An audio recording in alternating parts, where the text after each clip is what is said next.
Hello and welcome to the Capitol Report on NTD News. All eyes will be on President Joe Biden tomorrow night as he's scheduled to give his second State of the Union address. This comes as a new poll shows that the majority of Democrats say that Biden shouldn't run again for president. NTD's Jason Perry has the details. When President Biden gives his State of the Union address on Tuesday, many expect him to talk about the economy. Biden recently praised his administration's efforts on this very issue. You know, as of this month, we've created 12 million new jobs. We created more new jobs in 2 years than any president did in their entire term. Representative Jim Himes agrees the economy will be one of Biden's strong points for his State of the Union address. He said this on MSNBC. The president's in a pretty strong position to talk about what I think Americans care most about, which is not Chinese balloons over South Carolina, but in fact, the economic health of the union. And we just saw a staggering jobs report, a stunning jobs report, 500,000 jobs created. Nobody expecting that. The Biden administration also passed the Infrastructure Investment and Jobs Act and the Inflation Reduction Act, among others. But a new poll by the Washington Post and ABC News shows that 62% of people don't think Biden has accomplished much in his first 2 years. This will also be Biden's first time to address a divided Congress as president. And the Republican majority has yet to raise the debt ceiling. Representative Buddy Carter addressed this issue on Fox 28. What I hope to see from him is a willingness to negotiate, and let's get in some real lasting reforms that will help us to bend that curve and to get down on the amount of debt that we have. This country cannot sustain this current route that we're on is not sustainable. Biden may also hint at running for president again, but a new AP NORC poll may not be in his favor. It shows about 80% of American adults, including about 60% of Democrats, don't want him to run for president again.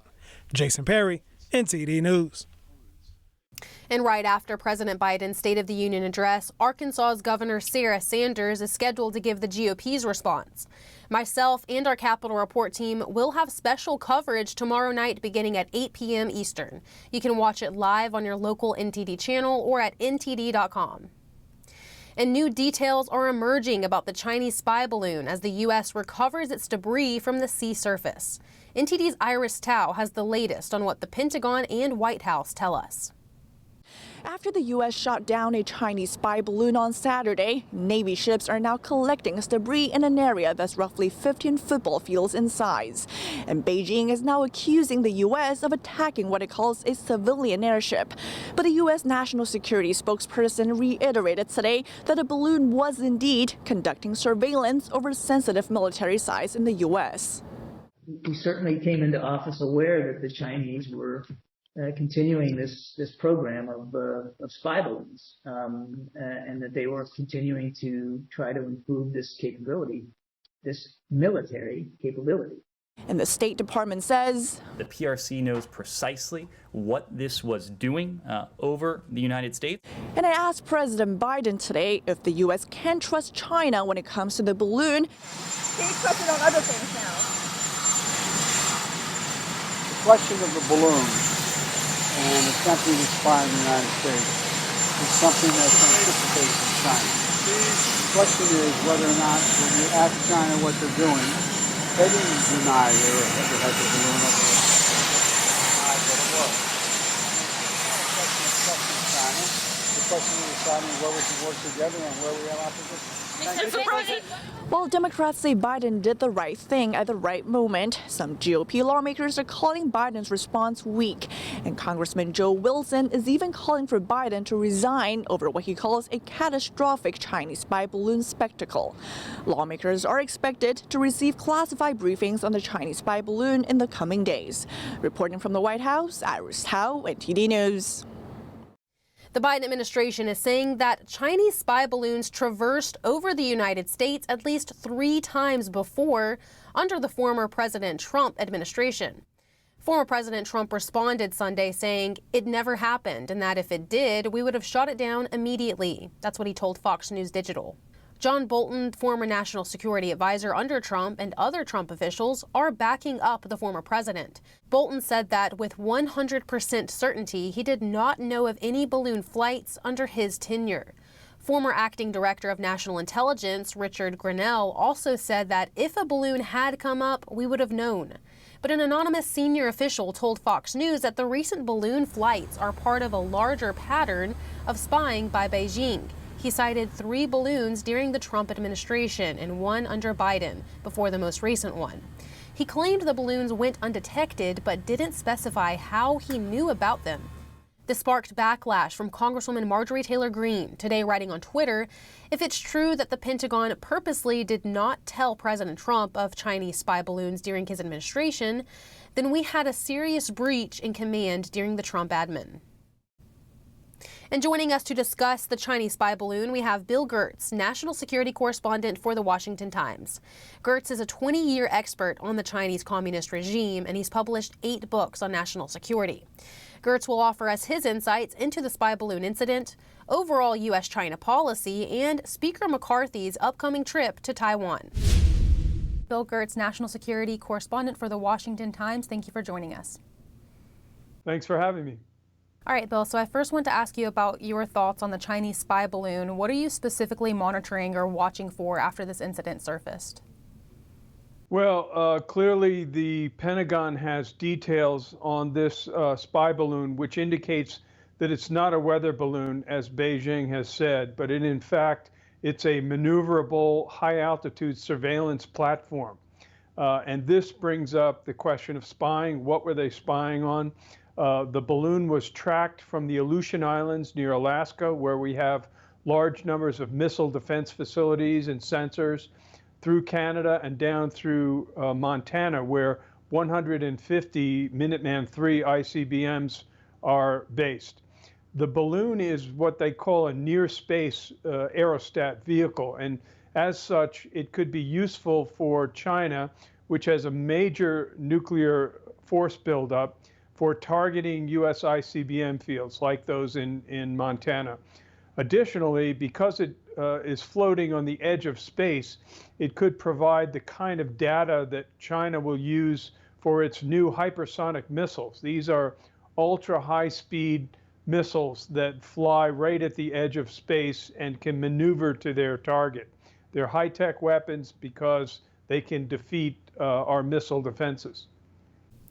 So from your perspective, do you think this is the Chinese government just trying to show posture? Are they posturing? Are they trying to send a message to the U.S.? What do you think their point is behind this? Well, they certainly miscalculated because they scuttled the visit to Beijing by Secretary of State Antony Blinken, who was set to go there to try and reset relations with Beijing. After President Biden met with Xi Jinping in Bali, Indonesia in November, the administration is taking a new appeasement-oriented approach to China. And this has scuttled that, which is actually a good thing, I think, because China is clearly the existential threat to the United States. It could possibly be retaliation for the numerous RC-135 Air Force surveillance flights, which have been taking place regularly along the coast of China. In fact, there was an incident not too long ago where a Chinese jet fighter made a dangerous aerial intercept of one of those RC-135. So it's possible sending the aerostat over the U.S. was kind of retaliation, saying, well, if you're going to spy on us, we're going to spy on you. Got you. So what is your take on how the U.S. has handled this issue particularly, but also how the U.S. has handled relations with China over the past couple of years as well? I'd like to hear your thoughts on that. Sure. The Trump administration initiated revolutionary new policies towards China. No longer was the 40-year policy of unfettered engagement looking the other way on nefarious Chinese behavior, whether it's human rights abuses, whether it's selling weapons and nuclear and missile goods to rogue states like North Korea and Iran.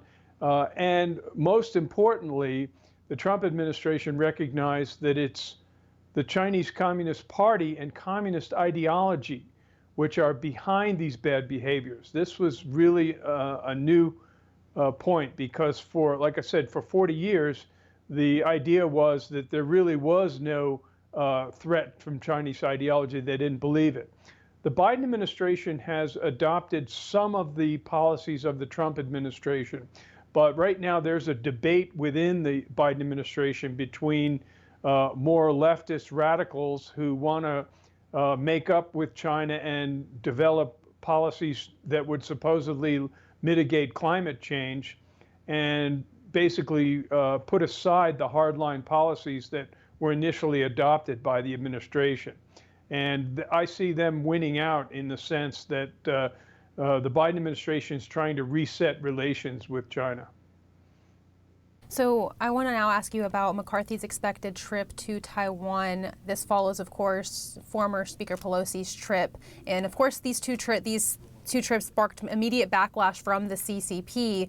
What do you make of the speaker, somebody in a speakership position, going to Taiwan? What does that say about the state of relations between the U.S., Taiwan, and the U.S. and China? Yeah, it's very significant. Again, we would hearken back to August of 2022 when then House Speaker Nancy Pelosi made a landmark visit to Taiwan. And we saw an unprecedented reaction by Beijing. In fact, they launched the largest war games around Taiwan that we've ever seen. And they included nearly a dozen missile firings that actually bracketed the island. And it was really a rehearsal for an invasion of Taiwan. That said, there are new concerns within the administration that the Chinese Communist Party has stepped up preparations for some type of attack on Taiwan. And just recently, we saw a memo from General Michael Minahan. He's the Air Force Air Mobility Command.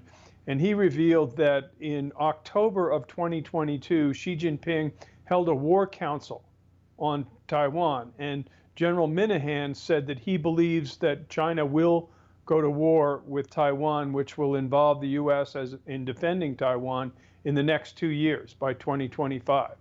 The timetable is hard to say, but clearly there's some new information and new intelligence indicating that the danger of a conflict with China over Taiwan has sharply increased over the last 3 or 4 months. Thank you for speaking with us today. We appreciate you.